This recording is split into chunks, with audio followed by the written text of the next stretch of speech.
ден на всички, уважаеми дами и господа. Руската агресия в Украйна доведе наистина до разпадането на източната политика на Европа, една политика градена повече от 50 години и на също десетилетия продължаваща руска интеграция в западните политически и икономически системи.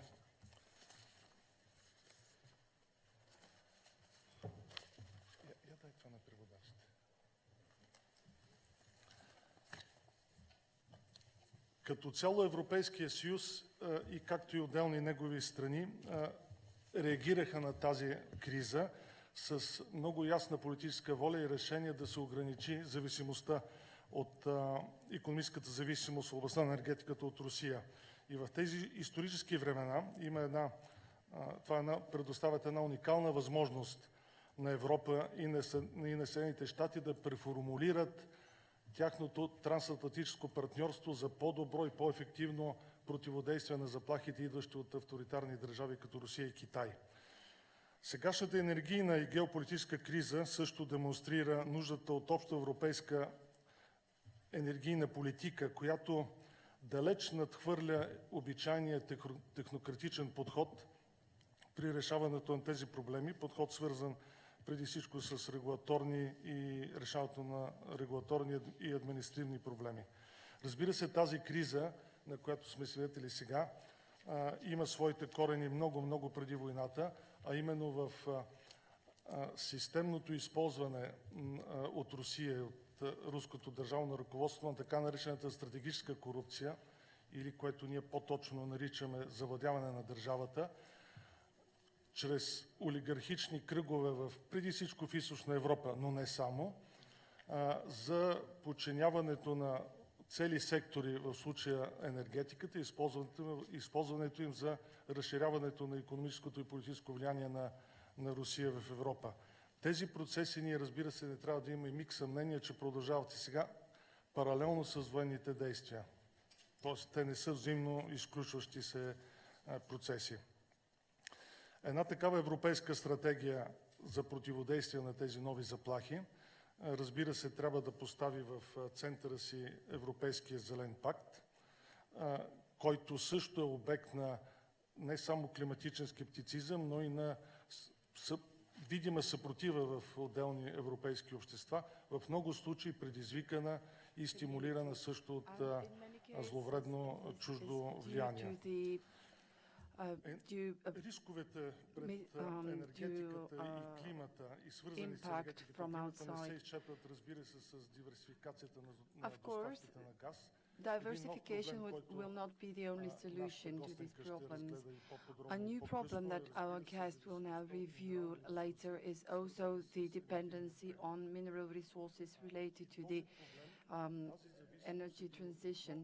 And having said that, this dependency can be solved by more energy innovation, both in processes and both as technologies. And finally, I would like to thank the Konrad Adenauer Stiftung and personally the director at the Bulgarian office, Mr. Torsten Geisler, who have supported this initiative among our initiatives that are related to the discussion of key problems in the transatlantic partnership.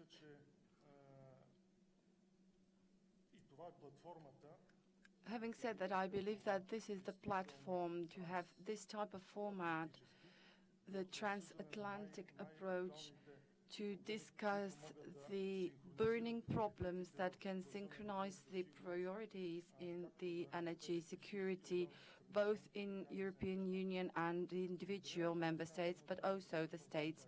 Thank you. I'm now giving the floor to Mr. Torsten Geisler.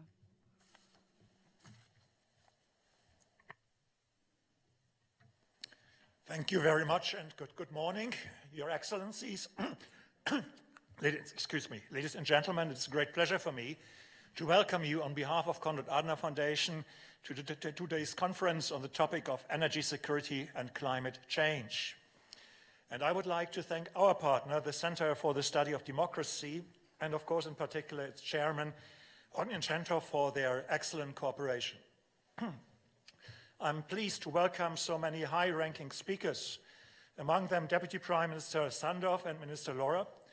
And we have a special guest, and this underlines that we want to strengthen transatlantic relations. We have a special guest from the United States, Mrs. Melanie Kenderdine, who is principal of the Energy Futures Initiative. We are very happy to have you with us today. Ladies and gentlemen, we are facing two major challenges. We have to guarantee energy security, and we have to combat or mitigate climate change. We cannot ignore either of the problems, and we cannot develop a strategy that solves one of them at the expense of the other. Europe's current energy dependency is a fact. In 2021, the EU relied on imports for 90% of its gas, 30% of it coming from Russia.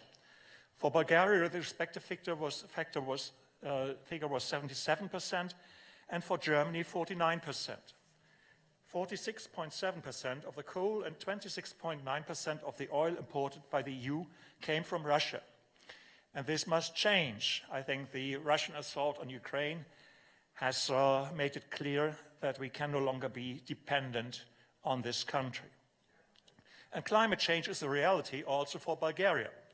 Konrad Adenauer Foundation, in cooperation with World Wildlife Fund, recently published a study showing up its impacts. Under current emission projections, Bulgaria will warm by 4 degrees by 2100. Rainfall will drop by more than 20%, threatening the water supply of cities, and agriculture yields of wheat and maize would decline by 20%. By 2080, severe summer droughts will happen every year, while what we call now once in 50 years flooding events could quadruple in number. The EU's objectives of making Europe a climate-neutral continent by 2050 and of reducing 55% of CO2 emissions by 2030 cannot be dropped under the impression of Russia's assault on Ukraine. The consequences would be a disaster for future generations. We must eliminate our dependence on energy imports, especially on Russian gas, which is used by Russia as a leverage. That is the idea of the European Commission's strategy, Repower EU. It is based on two pillars: diversifying gas supplies via higher LNG and pipeline imports from non-Russian suppliers, and larger volumes of biomethane and renewable hydrogen production and import, and reducing faster the use of fossil fuels in our homes, buildings, industry and power system by boosting energy efficiency, increasing renewables and electrification, and addressing infrastructure bottlenecks. The Commission is optimistic that EU can reduce demand for Russian gas by 2/3 before the end of the year. We must furthermore fill up our gas storage to at least 90% by 1st of October this year, and we must mitigate the impact of high prices on vulnerable consumers, which already happens in many countries, including Bulgaria. But my overall conclusion is the new geopolitical and energy market reality requires it to drastically accelerate the clean energy transition and increase Europe's energy independence from unreliable suppliers and volatile fossil fuels. And thus we can also achieve the objectives of the EU climate law. And that is something that we owe the next generation. Thank you very much. Thank you, Torsten. And now I'd like to welcome Dr. Melanie Kenderdine, who is the former Energy Counselor to the U.S. Secretary of Energy, Ernest Moniz, and the Director of the Office of Energy Policy System Analysis. Melanie and Secretary Moniz are now leading one of the most influential energy think tanks in the U.S., the Energy Futures Initiative. We're really happy that she agreed to join us in Sofia for this conference before traveling to Dubai for the Atlantic Council's Global Energy Forum, and to share her unique insights on the impact of the Russian aggression on the future of energy and climate geopolitics. Melanie, once again, thank you, welcome, and we are looking forward to a very interesting presentation. The floor is yours. Thank you so much. I'm going to, after all is said and done, do my talk from here. The problem is I can't see my slides very well, but I would like to first thank the Center for Democracy. I have been working with you all as partners for some time. And Center for Democracy did a study for us when I was in the Obama administration called the Kremlin Playbook. It was so influential, it was held up by a senator on the floor of the Senate saying, you have to read this study. And last year, Center for Democracy helped us with, we were doing the first phase of a global gas study and did think tanks, talked with think tanks in regions of the world, had 9 different events with think tanks, and Center for Democracy helped us with that. So, and I would like to say one other thing. I would like to extend my sympathies and support for the people in Ukraine. Their courage and perseverance in these times are an example for all of us in the world, and I am hope that things get resolved soon, and it's just been amazing to watch their courage, so I would like to acknowledge that. And I'm going to cover a broad range of topics. Let me get started here. First, I'm going to talk about climate change and urgency. 2019 was the second warmest year on record in history. In the past 5 years have been the hottest 5 on record as well. Arctic warming is 2 to 3 times faster than the global average. Sea levels are rising, have risen 7 to 8 inches since 1900. Atmospheric concentrations in May of 2019 reached 415 parts per million. This blew me away. That's the highest concentration in 800,000 years. So I'm going to skip through these. The point is addressing climate change is urgent, and I don't want to ever lose sight of that fact. And so you can't read these either. So I'll have to read them for you. And the slides are not advancing. Let me, these are, and I did this figure about 2 years ago. Okay, they're advancing without me pushing the button now. These are countries around the world that have committed to net zero, are considering net zero, have net zero in law, et cetera, et cetera. And the U.S., I am proud to say, has now joined the countries again that are committed to net zero. But I did this figure 2 years ago. It was 17 countries. 2 years later, it was 130 countries. 2 years. So net zero is a huge commitment. And there are only, 200 countries in the world. 130 of them have committed to net zero. A lot of them are island nations. They're very worried about rising sea level and what that means for them. But it just says a lot about where we are going vis-a-vis net zero. I know everyone has been talked about scope 1, 2, and 3 emissions.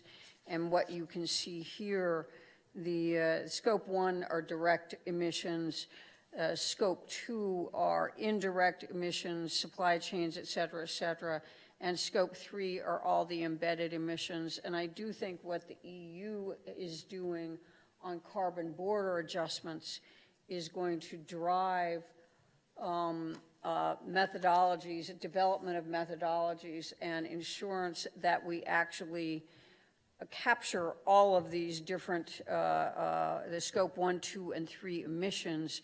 When you're just talking about net zero, that's very important. In putting another study together that I did, the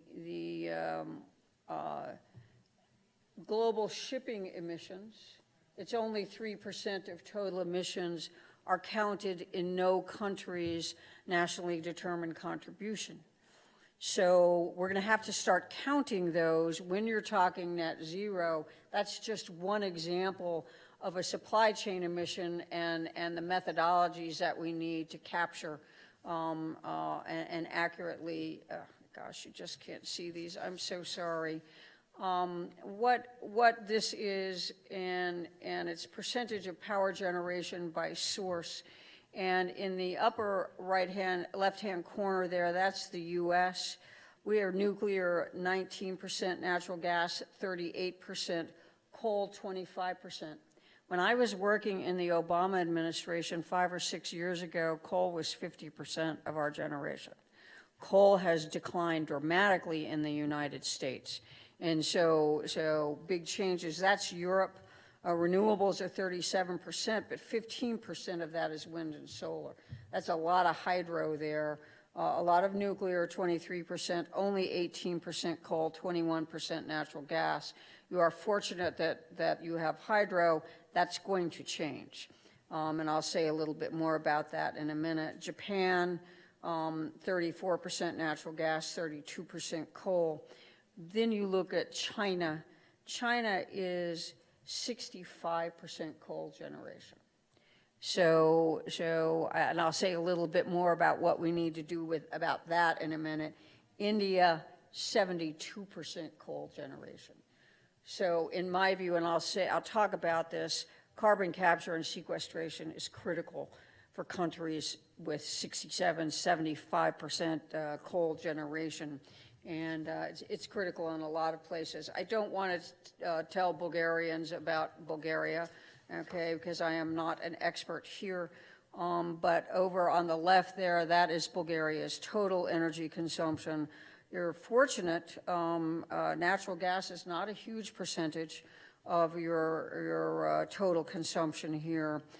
Coal is a large percentage. That's power generation there. Coal 33%, nuclear 41%.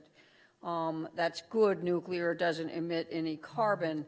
I am worried. I've tried to find the number last night, and I looked at it for the United States as well. How much of enriched uranium is Bulgaria importing from Russia? United States, it's close to 20% of our enriched uranium is coming from Russia. So that's an issue too when we're talking about Russia and energy security.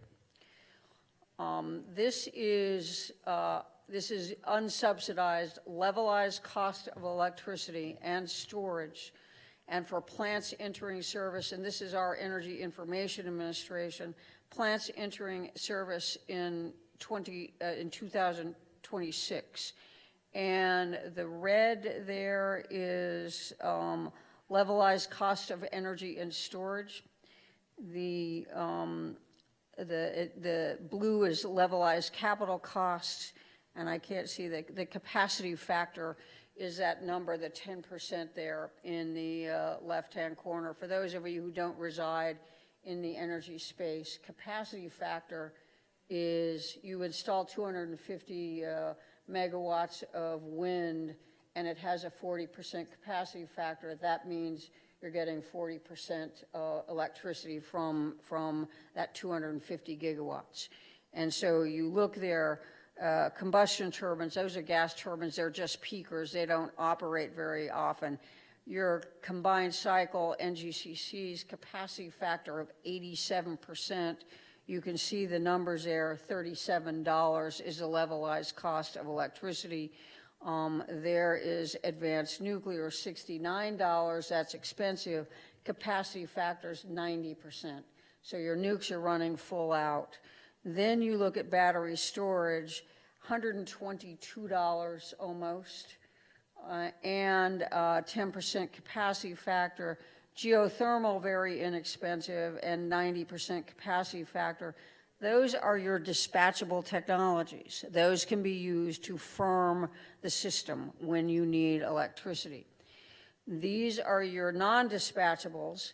This is the onshore wind cost, $37, 41% capacity factor. Offshore wind, 44%, but $120, very expensive. Solar, onshore, $33. Hydro, $55. Those are your non-dispatchable technologies. There is a lot of discussion that wind and solar are cheaper than gas and coal, and when you look at those numbers for the levelized cost of energy, they are, but they need storage.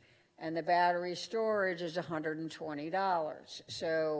So don't let people tell you right now that wind and solar are cheaper. They need battery storage. It's expensive. And so we need the wind and solar, but it's not necessarily expensive. We need incentives. I just had an interview with Bloomberg before coming in here. They raised these G7 energy security principles. We negotiated these.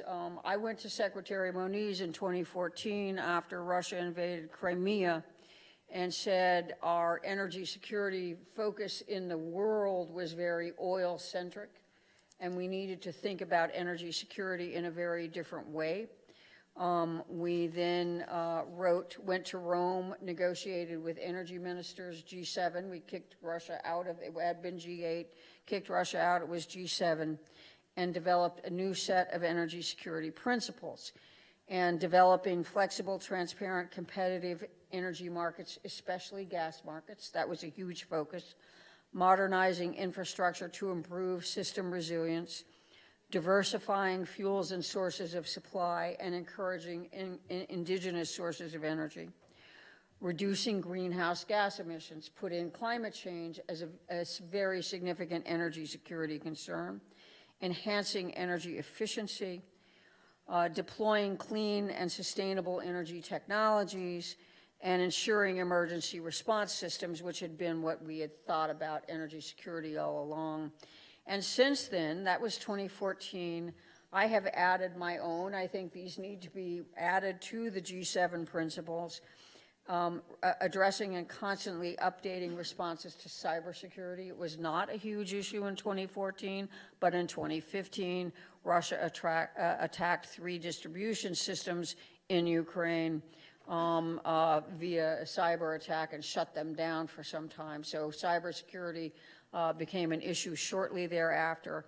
And then another one, which I'm going to talk about today, is protecting supply chains for key metals and minerals for clean energy technologies, something that we had not been thinking about in 2014 either.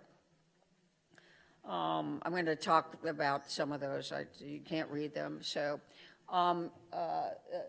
the director here already mentioned these reliance on Russian gas. You can see there, I think that's Bosnia is 100%, Finland 94%, Bulgaria there at 77%. I've heard different numbers as I've been having dinner with people here the last couple of evenings. We had the same numbers. Okay, so yours was, I was glad to hear we're using the same source, 77%. But, you know, I was surprised looking at Poland and Italy and France, substantially reliant on Russian gas as well. And these are liquefaction and regasification facilities by region and continent. This was in 2019. So your orange are your liquefaction facilities, and you can see the numbers around the world. Those are 47 liquefaction facilities around the world, and I can't read it. 27% in North America, et cetera, et cetera, et cetera. You can't read it, I can't read it either. But here are your regasification facilities around the world, very important for Bulgaria right now. And importantly, regas in Greece. I think there's one, and they're building another regasification facility in Greece. 2 or 3 in Turkey as well. So if you're trying to get off Russian gas and you need imports, regasification facilities could be very important. And up there in the green box up in the right-hand corner, I have put, and I will make these slides available since you can't read them, put what energy security principles are either raised by this or addressed by this. So clearly this is gas markets and diversifying sources of supply, et cetera, are the energy security principles addressed by that. And I'm going to show you here, these are actual headlines from newspapers in the United States around 2003, 2004. And those are the energy security principles again. The chairman of the Federal Reserve, Alan Greenspan at the time, testified on Capitol Hill that the United States was facing an impending natural gas crisis. ExxonMobil said the U.S. was, we needed to import gutter gas into the United States for LNG supply. I can't read these. Exxon says North America gas production has peaked in 2004. Huge natural gas field was discovered in Texas in, I can't read the date there, I think it was around 2007. That's the Barnett Shale gas field. The gas production takes off. U.S. shale gas plays are starting to affect the global LNG market. These are good progression through time. And then I thought this was funny after Exxon said we were running out of natural gas. In 2007, it bought XTO, which was shale gas, a company in the United States. And I show you these because the change in the U.S. natural gas position in the world, where Europe is hugely reliant on U.S. LNG, et cetera, has been because of shale gas. And as recently as 2003, experts were going to Congress and saying North America was running out of natural gas. And this is what happened. And this is a timeline and policies for shale gas development in the U.S. And people don't know this, okay, but because I worked at the Department of Energy for 12 years as I'm the longest serving political appointee in the history of the department. I worked for 8 years in the Clinton administration, 4 years in Obama. I knew about this. One of the first things that the Department of Energy did when it was founded in 1978 was characterize shale basins. So it had been looking at shale for a long time. And there was an organization called the Gas Research Institute that got money for research from volumes of gas, a fee placed on volumes. It did research over that time period there. And it was basically the gas research arm of the U.S. government at that time. And there was a time-limited tax credit, Section 29 tax credit for shale gas development. And you can see how long it took.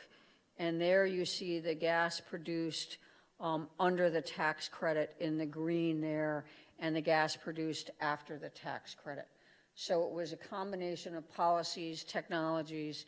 It really, horizontal drilling and development of horizontal drilling took a huge, was a huge advancement in the development of shale.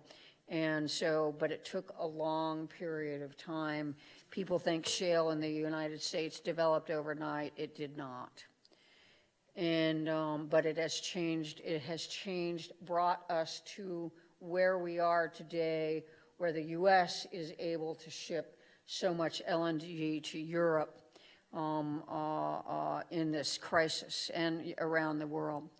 And these are U.S. LNG by vessel and pipeline 2018 and 2020. Again, I'm sorry, you can't read these. I can't read them either. That's Mexico. So 2020 is green. Mexico went down. LNG shipments went down quite a bit. Caribbean way up. South America, all other regions way up. Europe went up dramatically, almost doubled. Asia, Middle East went down. Asia way up. And here, Mexico went down with LNG, but it went way up with pipeline exports. So they're getting a lot of pipeline gas from U.S., as is Canada. And these are the percentages. And when you look, this was stunning to me, in 2 years, U.S. LNG exports to Europe went up by 492% in a 2-year time period. And the U.S. and Asia, I mean, Europe and Asia are now close to the same levels of LNG exports from the United States. The Asians are very, very nervous about that because they completely rely on LNG. They don't have gas production in most of Asia. They do in Australia and Malaysia and some places, but not a lot of gas production. And are now worried about the competition for the LNG supplies and what that will do to price. This was before Ukraine. So it's even more of a concern now. Let me skip through these. It's not moving. Okay.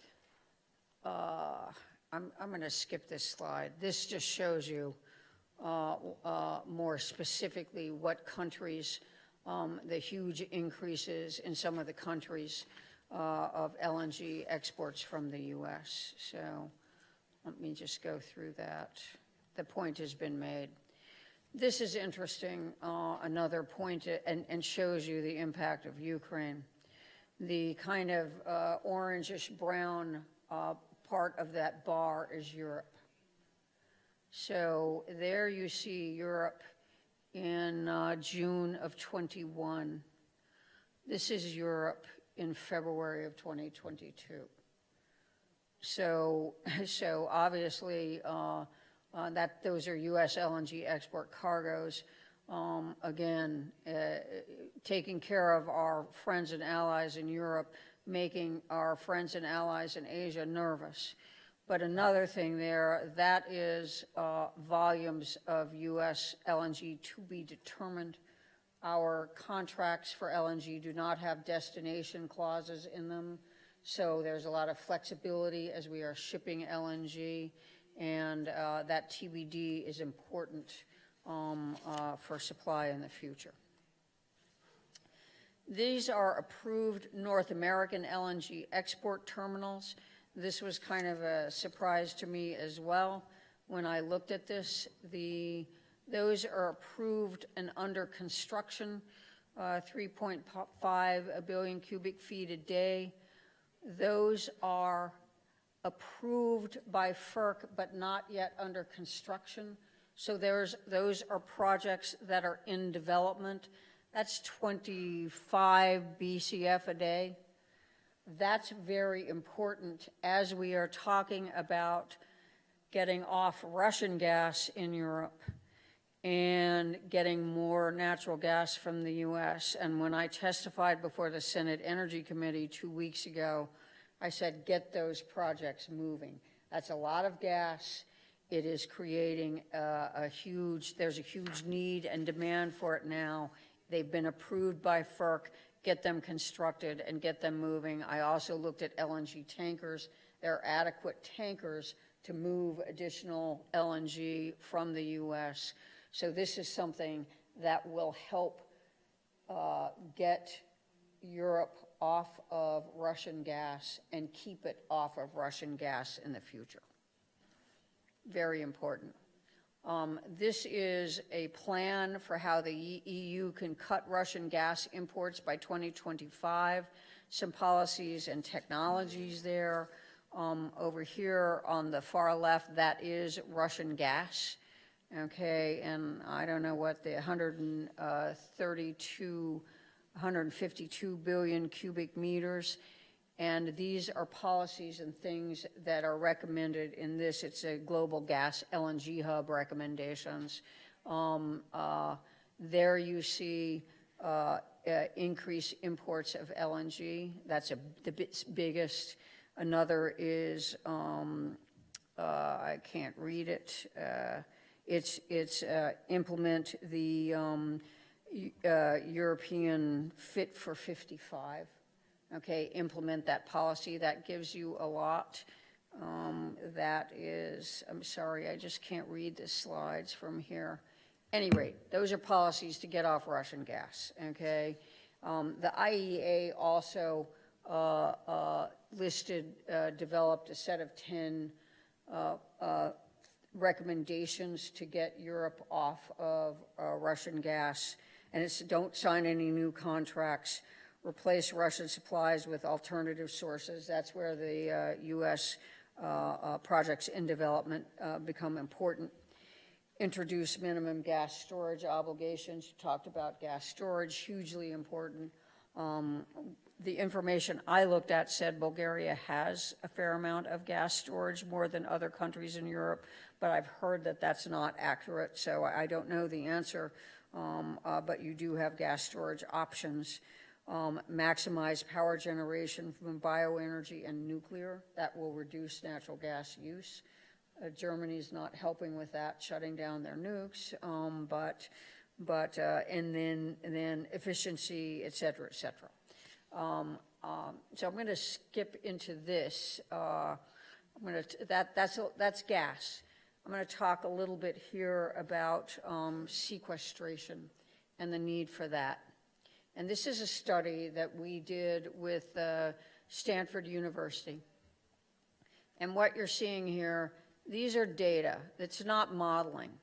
And it is every day of the year in 2017 in the state of California, wind and solar generation. The wind is blue, the solar is red. And the numbers that you see coming up are the numbers of days in the year, in 1 year in California with little to no wind. 90 days with little to no wind. 10, 11 days in a row with little to no wind.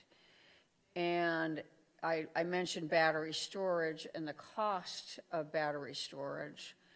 It's also, the duration is 4 hours. And the numbers you're looking, that's California in the middle there. It had 502 megawatt hours of battery storage in 2019. Its generation was 202,000 megawatt hours, 90 days with no wind.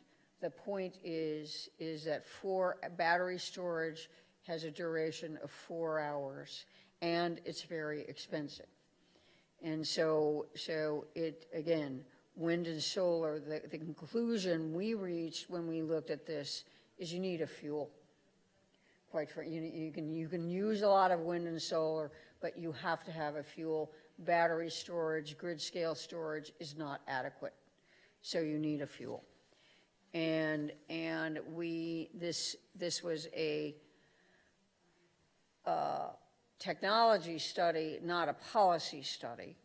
So we assumed their policies, and we looked at the different technologies that were available, and you can't read those, but what you're seeing there is in the electricity sector and in the industrial sector, carbon capture and sequestration was by far the largest emissions reduction potential that you got by technology. And so in electricity, it was 2.5 times higher than the next highest emissions reduction potential, and for industry, 2 times emissions reduction potential. And so that takes you to CCUS. If you're going to have to use a fuel, battery storage is expensive and not adequate. You need a fuel backup. You need CCS for that fuel use in order to address the climate issues that are associated with it. And IEA, this is a comparison of 2 of their scenarios. Their quote coming out of this is it's virtually impossible to meet net zero targets without CCUS. And you've got a lot of coal generation here. You saw China, you saw India. You need a fuel, in the US, you need fuel for wind and solar. Batteries are inadequate right now. You need CCUS. And people say CCUS is not active. This is 19 major projects around the world for CCUS. Those are the projects in the United States. We don't have any CCUS project for gas generation. We have one for coal, not one for gas. So it works, okay, and it requires a lot of infrastructure, but it is not pie in the sky. It is a technology that's already being used. You can use it. The CCUS made us look at another issue, and I'm sure you all have heard a lot about hydrogen. It's the talk of everything these days. This is a map of the United States, and it's an overlay of two maps. One are CCUS sites, potential sites, and the other is the 10 electricity regions around the United States. So the red there, those are oil and gas reservoirs. Where you could store carbon. The beige is saline aquifers. The black there in the middle, that's an unminable coal seam. I suspect you have those in Bulgaria. I'll show you what this is in a second. These are the regions and how much coal and gas generation you have. I'm in New Mexico right now. It's 67% gas and coal generation. You think we're going to replace that with wind and solar by 2030? We're not. Okay, it's a huge. The highest is there in Texas, Oklahoma. That's 73% gas and gas and coal. The lowest is the Western United States, and that's 36%. But that's because they have so much hydro, but it is glacier-fed hydro, and the glaciers are melting. They've got a big problem from climate change. What you're seeing here, I have plotted, those are where the steel plants are. The cement plants came up a second ago. Those are where refineries are. These are approximate number of gas processing units in the United States. And these are the chemical processing units. Those are all of them. And I've done the overlay of those on top of sequestration sites. Those are all large carbon emitters. And what you start seeing here are hydrogen CCUS hubs forming up around the country. And I showed this. The World Economic Forum has had me show this slide around the world because the potential for hub creation is, I'm sorry? For 2 more minutes, okay, all right. Okay, I'm being shut down, okay? I'm just going to say a little bit about metals and minerals. And these are metals and minerals for clean energy technologies. It is a growing energy security issue. We need to be paying attention to it. And that blue, that's copper.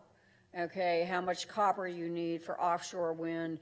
You need copper for natural gas, too. It's not only clean energy technologies, and then that's manganese, I can't tell what they are.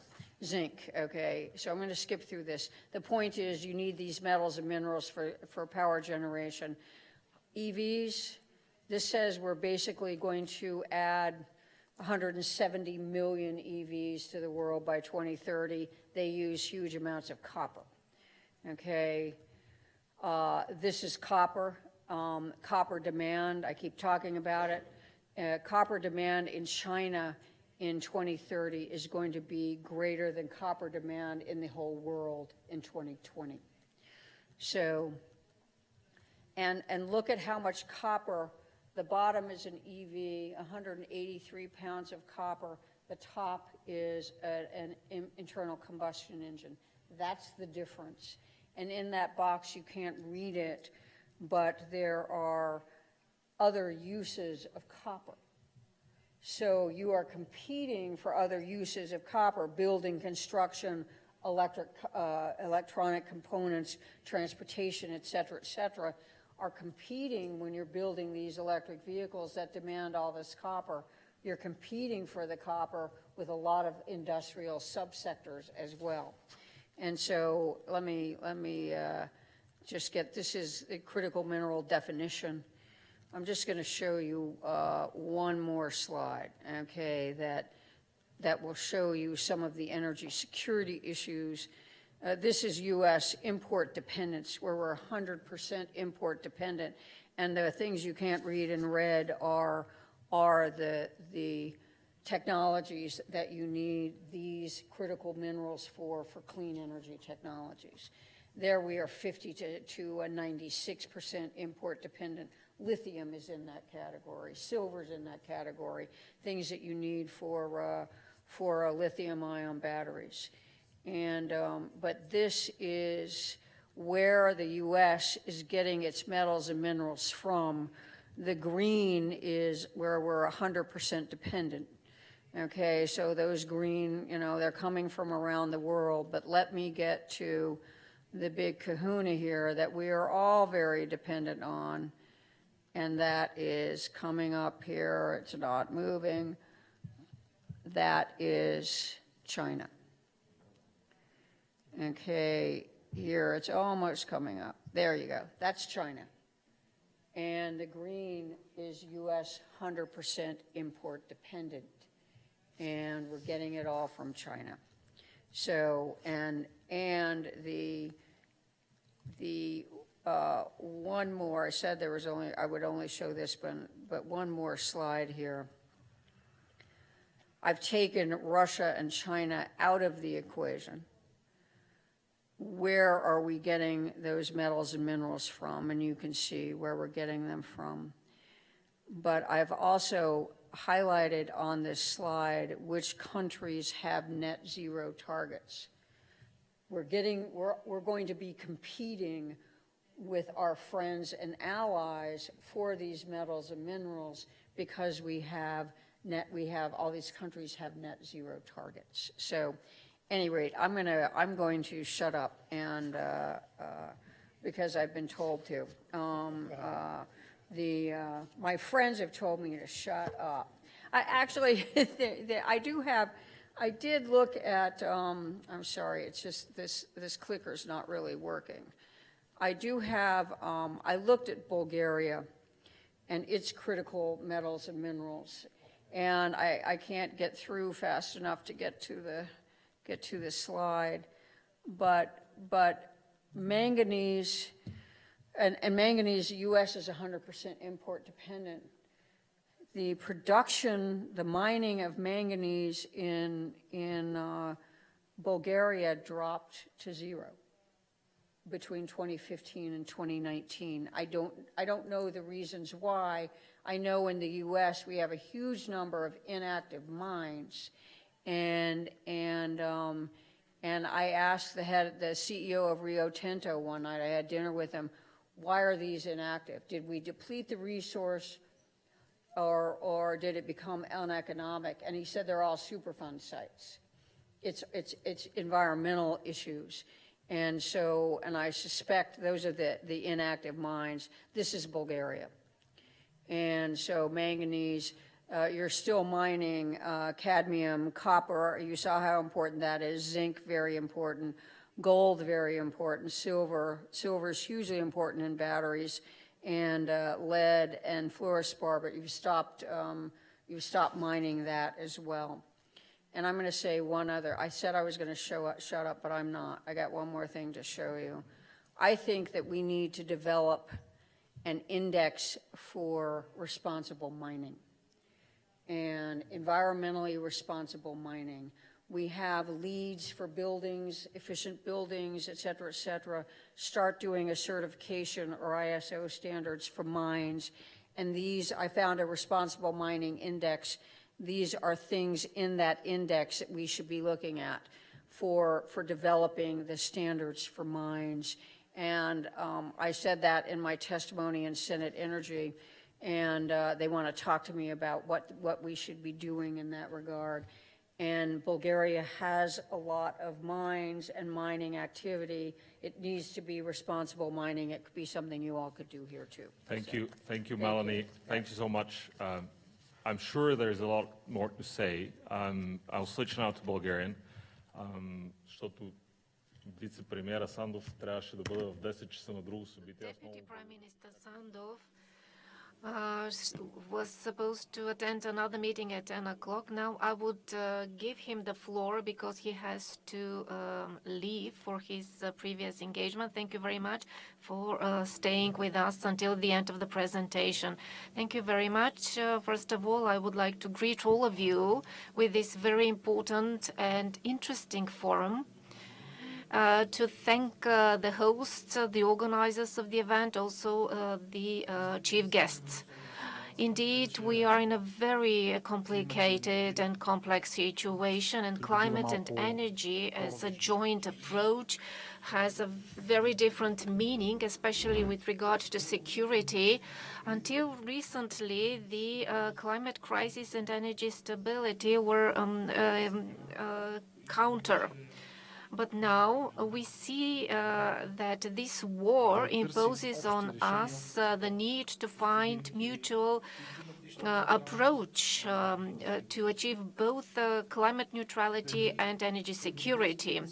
What is the European Union correct in deciding on natural gas as a transitional fuel? I was critical about this decision, and I continue to uphold my opinion because now we see that natural gas as a whole and fossil fuels in general they come from countries with authoritative and dictatorships, and they create instability and insecurity, and sometimes lead to aggression, as we see Russian aggression against Ukraine. Fortunately, the solutions are, how to say, not controversial. We would have been very worried if Russia produced solar panels, wind turbines, or e-vehicles, but Russia only produces fossil fuels. And what at the moment the European Union is trying to do with its Repower EU strategy by the middle of 2022 has two main basic points. Which are focused on reducing the dependence of the European Union on Russian fossil fuels. First of all, diversification of energy supplies, and we heard a lot about this during the presentation. And secondly, reducing the dependency on Russian fossil fuels by doubling the capacity of renewables by 2015 and tripling the capacity of renewables by 230. In Bulgaria, we know that the global challenges also concern us greatly. We are part of the European Union, and we are in solidarity with the European Union, and this is exceptionally important to safeguard that we would not be dropped off board. This is also related to our NATO membership in order to secure our security. Bulgaria also has some advantages in this situation. One is that we still have a very low level of gasification of households, only 2-3%. This allows us to move faster beyond gas as a transitional fuel and to seek for other decentralized solutions to meet household needs and demands based on renewables. Especially, this approach is applicable for the generation where we have demand with small power plants related to solar energy. The other advantage is that Bulgaria is very rich in resources, renewable resources. not only solar energy, but biomass, geothermal energy, and also wind potential, which some of them we have not developed at all. The Center for Studies of Democracy, they have focused on the unused potential of the Black Sea energy. What is important for Bulgaria as well? We also generate and produce most of these very key sources, metals like zinc and other useful raw materials. And this allows us to have a high level of security and stability. At the same time, I would like to share with you some important figures. As a whole, Bulgaria is among the countries which are global leaders with respect to reduction of greenhouse gas emissions, with reference year 1998. And some of the non-competitive manufacturing facilities were closed. We managed to reduce between 40 to 48% to lower these GHG emissions. This is a gradual reduction of emissions, and mostly in the transport sector, where the reduction is above 40% compared to the base year. Also, the energy sector contributes greatly thanks to the lignite coal that is used in the thermal power plants. They account for 58% of total emissions, followed by transport with 26% of emissions and industry with 11% of emissions. In the National Recovery and Resilience Plan, we included reforms and technologies to enhance our energy stability using different technologies and mechanisms. For example, we are committed as part of the reform of the decarbonization of the energy sector to reduce by 40% the emissions from coal emissions by 2026, and 3 megawatts of new capacities, mainly solar capacities, and to focus on industrial degraded territories. And this is our greatest potential for the introduction of large renewables capacities on these recultivated areas and territories, which are close to the grid, electricity grid, and they are state property, and this allows very fast concessioning or other forms of public-private cooperation.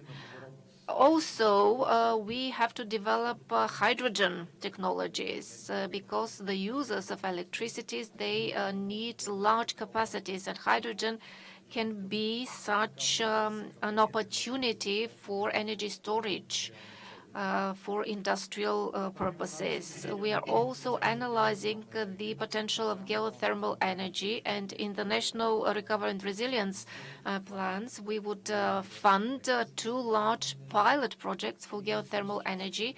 Also, we would study the entire potential of Bulgaria because adjacent to us territories have very great geothermal potential. We are also have a plan to build more than 10,000 charging stations, also for capture and storage of carbon dioxide, to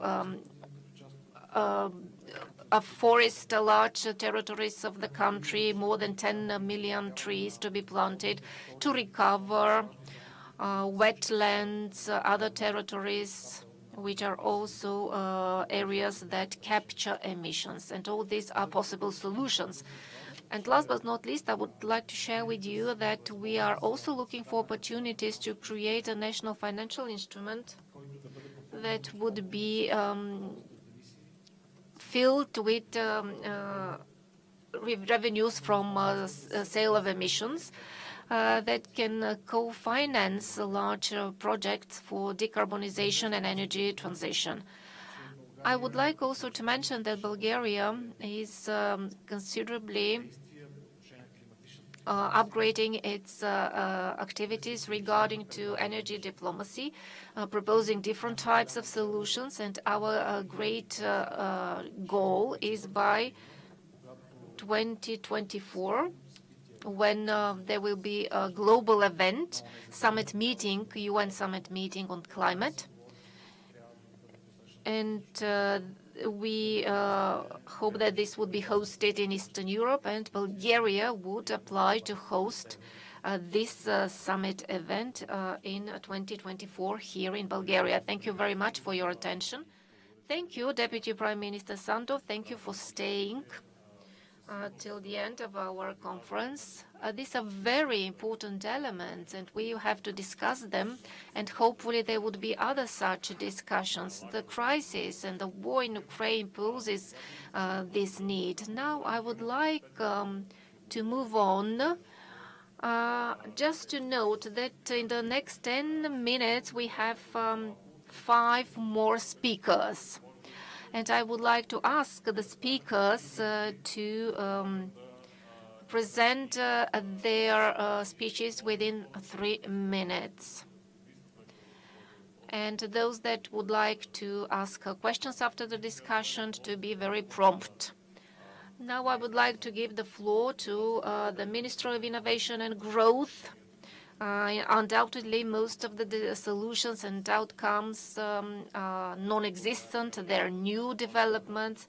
And for Bulgaria, a very important element of our strategy to reduce our dependency on Russian fossil fuels are innovations, in fact. So, Mr. Laurel, please, you have 3 minutes. Well, I was preparing for 30 minutes. But anyway, thank you. This is a very topical forum and conference. From historical point of view, what is to happen in the energy sector, energy industry, as from the economic point of view, we have already seen it. We have the introduction of renewable solar and wind. They were quite expensive, and they depended on subsidies. Development of innovations for scaling up as technologies. Now we see that they are very competitive to the old fossil technologies. Hopefully the same will happen with batteries and other ways to store power, which seems to be the main problem with the renewables. Indeed, batteries are quite expensive at the moment. Europe and Bulgaria plans to subsidize them, but following manufacturing batteries, we hope that they would also reduce in price, as we see with the renewables. Concerning oil and gas, it is obvious from the presentation that Europe cannot give up this dependency as quickly as possible as we want. So obviously Europe is in a political standoff situation. We have to reduce the dependency on Russia because we are in an indirect conflict with Russia. So we in fact rely on the inefficiency of the Russian economy to transform these flows into military conflicts. And hopefully that we would be able to solve it within a very short period of time. This is evident from your reports. At the same time, it is important to note that Bulgaria has a very proactive position, and the European Union also accepted this, to have common negotiations for the delivery of gas. This is a very exceptional achievement of Bulgaria to be diplomatically active on the European scene. And our plan for energy independence becomes quite clear for society. At last, it is clear that Russian gas is dangerous. And gradually, we have to replace it. We are very pleased to note that in the new Recovery and Resilience Plan, we do not intend to build a combined cycle gas power generators. We would extend the use of coal until we introduce batteries. We have a lot of resources that would be allocated for batteries. There are several territories that these batteries would be built in the country. With regard to innovations, together with the escalating of production, this would reduce the cost per unit of these renewables. Bulgaria is not an exception. In the Ministry of Innovations and Growth, we would allocate considerable amounts from the recovery plan and also from the operational programs that would support small and medium-sized enterprises that would turn to energy-saving programs. At the same time, in the new operational program, we would create new financial instruments that would support energy efficiency projects.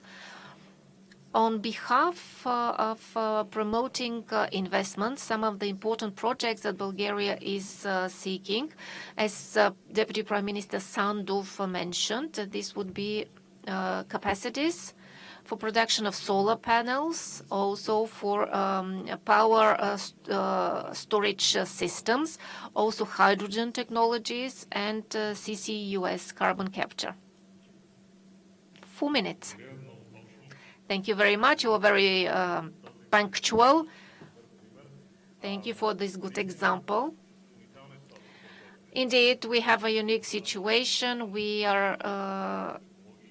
have unique new technological solutions. On the other hand, we have geopolitical, geoeconomic dilemmas that Europe is facing, and also Bulgaria, especially with the different shortages of metals. Now, I would like to give 3 minutes to Martin. Choose 3 slides that you want to show. Martin Vladiminov is the director of the Energy and Climate Program at the Center for the Study of Democracy.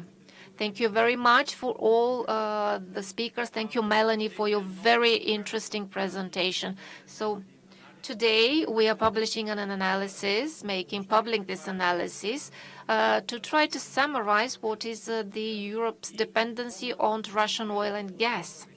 And what would happen if we decide to stop the import of Russian oil and gas? What would be the consequences on the Russian economy, and would this in fact be helpful to stop the war? So I would like just to highlight 2 charts. These are the developments of the international reserves of Russia in the latest years. Here we have tried to segment the levels of the reserves before the sanction, prior to the sanction, and after the sanctions. Nearly 2/3 of the Russian international reserves are unusable. The country would accumulate a serious deficit for the import of goods and services and payment of its debts, bonds, if these supplies to Europe of gas and oil are stopped. And in fact, we believe that the international reserves of Russia, amounting to more than 200 billion, would provide the security of the Russian economy for not more than 8 to 10 months if the prices of resources remain unchanged.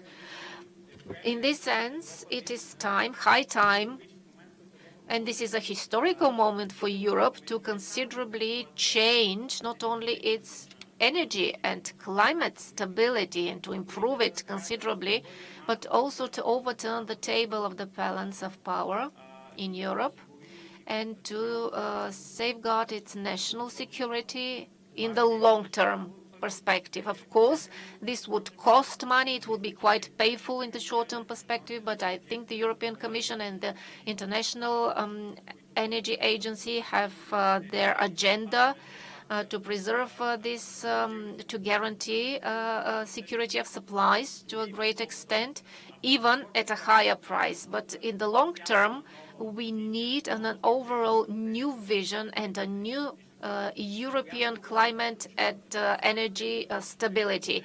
That would include not only the geopolitical risks, but how to transform our economy to be less dependent on fossil fuels, to be more energy efficient.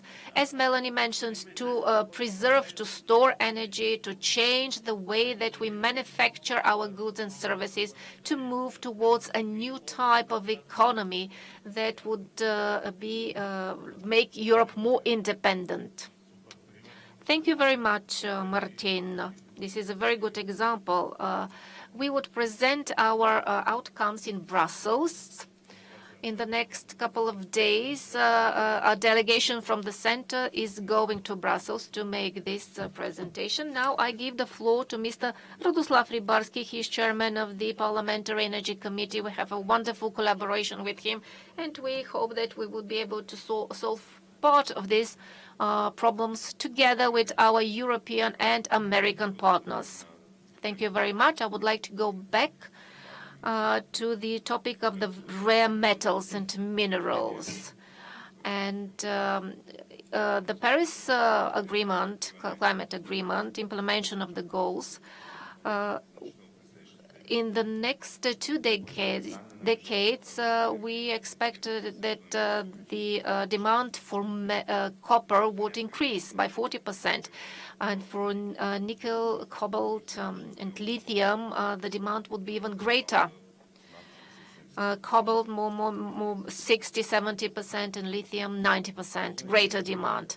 The various metals that are used depends on the different technologies, and graphite, lithium, manganese are very important for the energy dependency of the batteries. So these elements are very important for the magnets that are very important for the wind turbines and generators. The networks, electric grids also need a lot of other rare metals and elements. The existing plans for investments and supplies of these critical minerals do not meet the demand. For example, in the case of lithium and cobalt and other rare elements, the 3 leading manufacturers control more than 3/4 of global production. And with respect to the source of supplies, China is a main global supplier of 66% of the different rare elements, and in the past it was 90% even. Other countries that are rich in rare minerals and elements needed for the green transition are Russia, South Africa, Peru, Australia, and India. Most of these countries are emerging markets, which means that the developed countries would depend on supplies from the least developed economies, where they have less developed democratic governments and violation of human rights. In conclusion, I would like to focus on several things. The transition to clean energy requires considerable amounts of key substances, including rare metals and elements, which I mentioned, and the dependency on the import in the European Union is very high, and this creates concerns concerning the stability and security of supplies of rare metals and elements. And there is a great potential of development of these rare metals and elements in the European Union, and this should be studied in order to improve the local production of such elements and metals. And for the successful development of mining is the development of suitable political policies and strategies. We should consider different encouraging and promoting schemes. The European Union would also benefit from speeding up in achieving the circular economy, reuse, recycling, etc. of the resources. Also, we should coordinate our approach on the European level. This is very important. because it is not possible each and every country to cope individually with the existing challenges. Thank you very much. The last two speakers, we have Atanas Georgiev and then Ilian Vasilev. I give the floor to Atanas Georgiev. He is the Dean of the Faculty of European and Business Administration at the Sofia University. Thank you for the very interesting presentation. And I would try to focus within these 3 minutes on some important aspects. So far, the European Union was very much focused on its own understanding on climate change, but the global picture is more diverse. I am very pleased that the policy brief of the CSD is also available because it focuses the attention on this. The Bulgarian energy policy is looking towards Brussels, and we do not sit down and write our homework to see what is our current situation. I would like to propose a few proposals concerning, first of all, short-term challenges.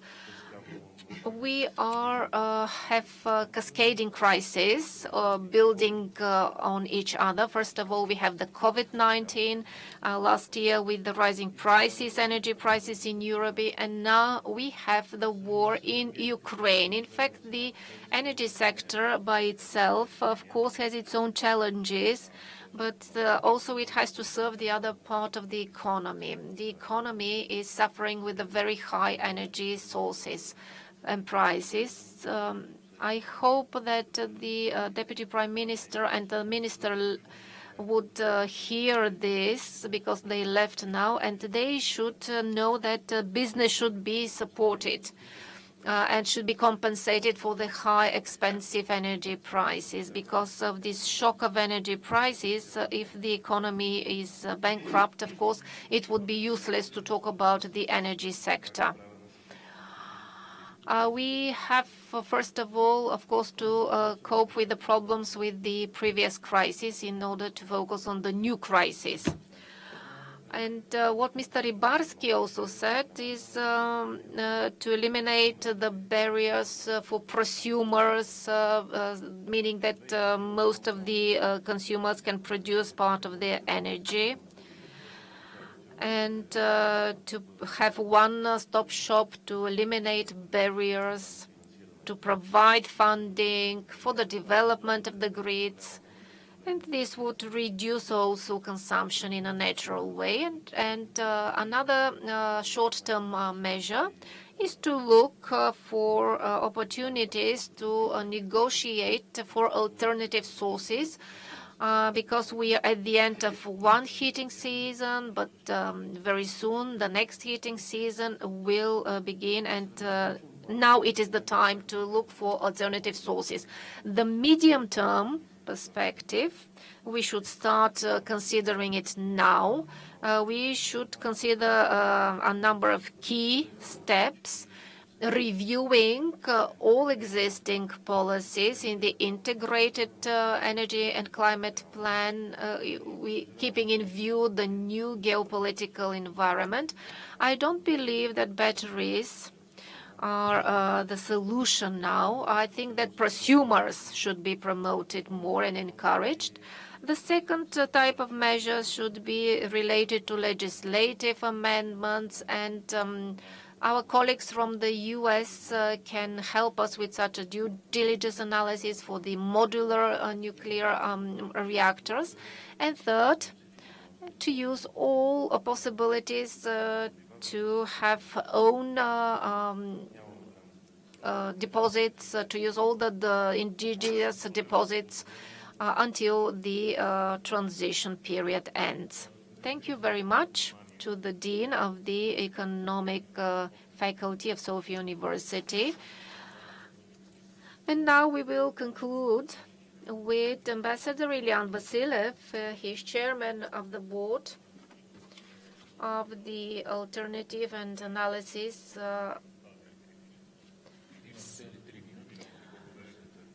I have 3 minutes.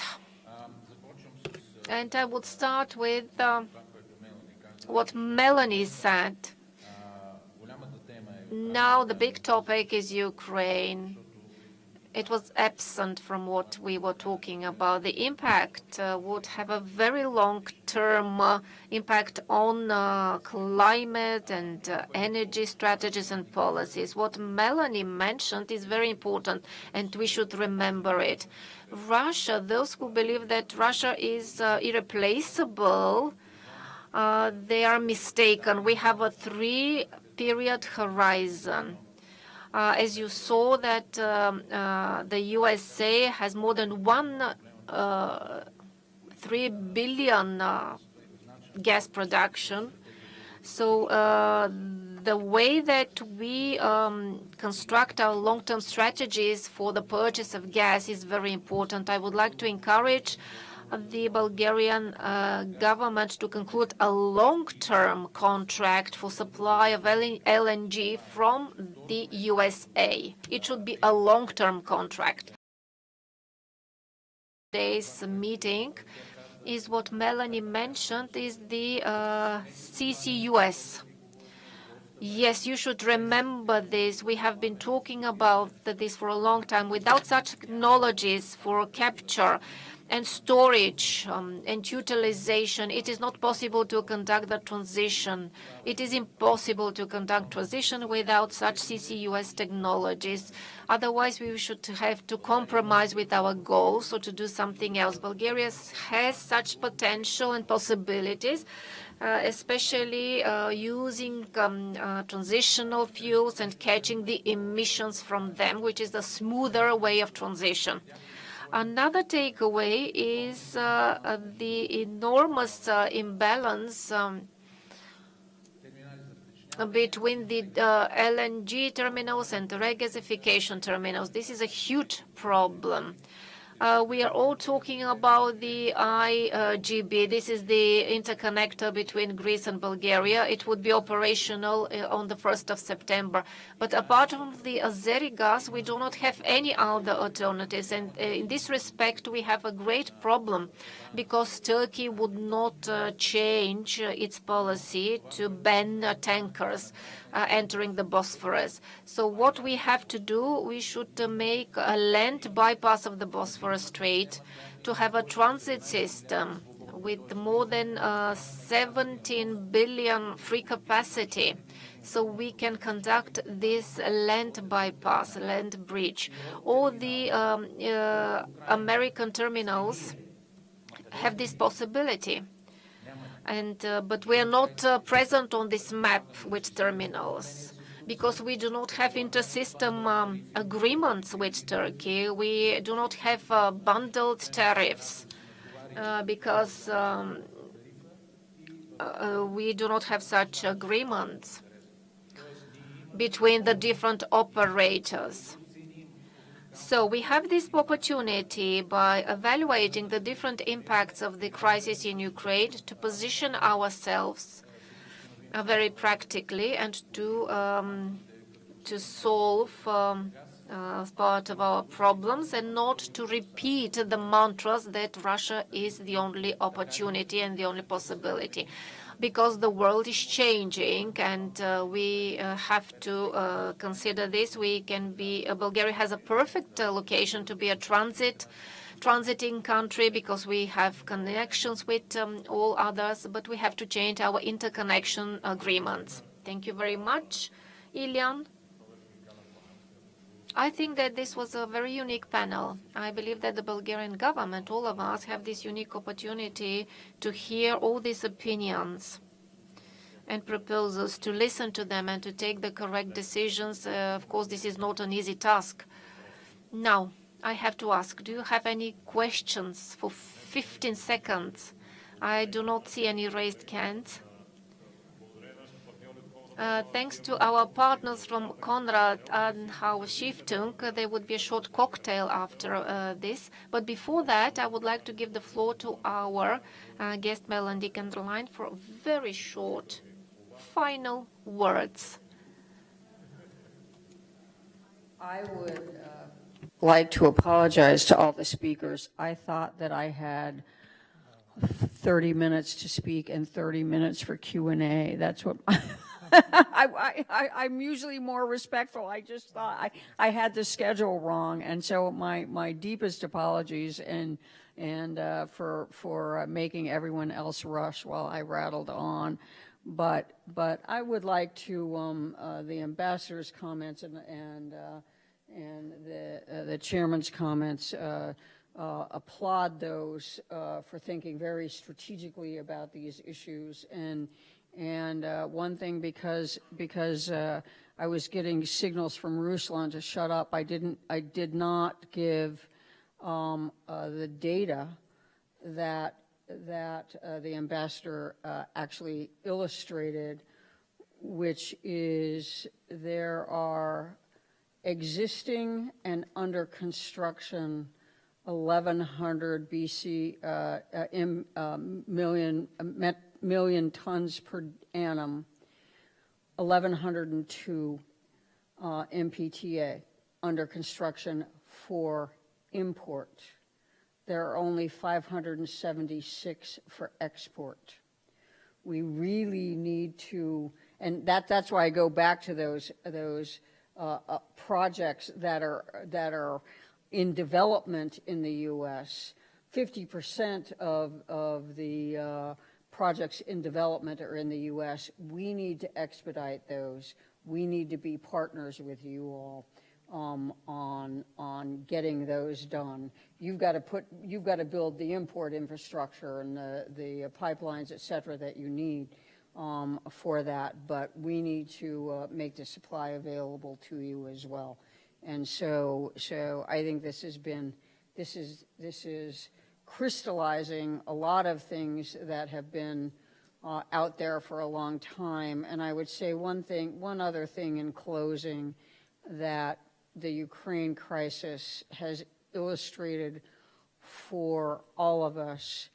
One, climate change is urgent. We need a pathway to net zero by mid-century, but it needs to be a very thoughtful, informed, and sequenced transition. Because what we are seeing right now is how dependent everyone is on oil and gas. And we cannot get off of it tomorrow. We've got to think very, very strategically and thoughtfully about the strategy to net zero. And again, my apologies. I thought I had a lot longer than I did. So I usually treat my friends better than this and other speakers. I just apologize. This was great, Melanie. Thank you very much for taking the time to give us this lecture. I can see Жоро Стефанов, наистина кратък, заповядай. Микрофон, ако може. За преводачите. Георги Стефанов, началник на кабинета на вице-премиера Сандов, Министерски съвет.